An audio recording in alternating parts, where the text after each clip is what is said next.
અમદાવાદના science city પાસે આગની ઘટના બની છે। મંગલદીપ કેપિટલ બિલ્ડિંગના પાર્કિંગમાં આગ લાગી છે। પાર્કિંગમાં રહેલી 6 ગાડી સંપૂર્ણપણે બળીને ખાખ થઈ છે। 10 જેટલી ગાડીઓમાં આગથી નુકસાન થયું છે। ફાયર વિભાગની 2 થી વધુ ગાડીઓ ઘટના સ્થળે પહોંચી।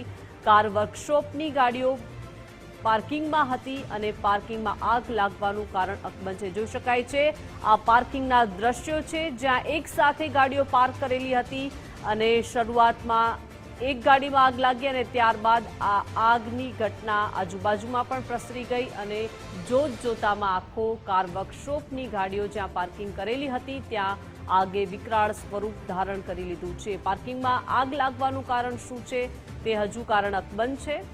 ફાયર વિભાગની 2 થી વધુ ગાડીઓ ઘટના સ્થળે પહોંચી છે। અમદાવાદના સાયન્સ સિટી પાસેની આ ઘટના છે કે જ્યાં 6 ગાડીઓ આગમાં સંપૂર્ણપણે બળીને ખાખ થઈ ગઈ છે। મંગલદીપ કેપિટલ બિલ્ડિંગના આ દ્રશ્યો છે જ્યાં પાર્કિંગમાં પાર્ક કરેલી ગાડીઓમાં આગ લાગી।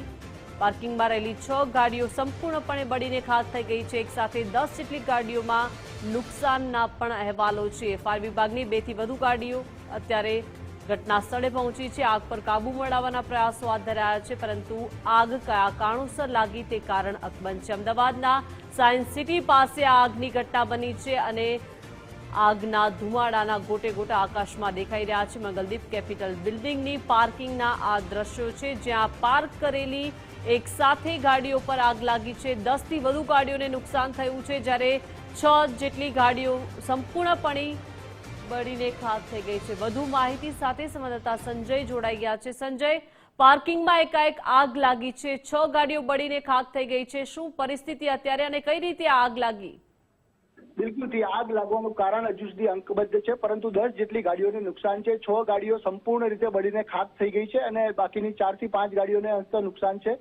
આજે Mangaldeep party plot science city વિસ્તારમાં આવેલો છે, એની બાજુમાં જે ખુલ્લો પ્લોટ છે તેની અંતર્ગત જે કિયા વર્કશોપ આવેલું છે નજીકમાં, તેના જે ગાડીઓ છે તે ત્યાં મૂકવામાં આવતી હતી એટલે આ જે ગાડીઓ છે ત્યાં અવાવરૂ રીતે પડી હતી, ત્યાં કોઈ હતું નહીં। અચાનક આગ લાગી અને એક બાદ એક 6 ગાડીઓ જે છે 100% બળીને ખાખ થઈ ગઈ છે। ઉપરાંત 4 થી 5 બીજી ગાડીઓને પણ અસર છે।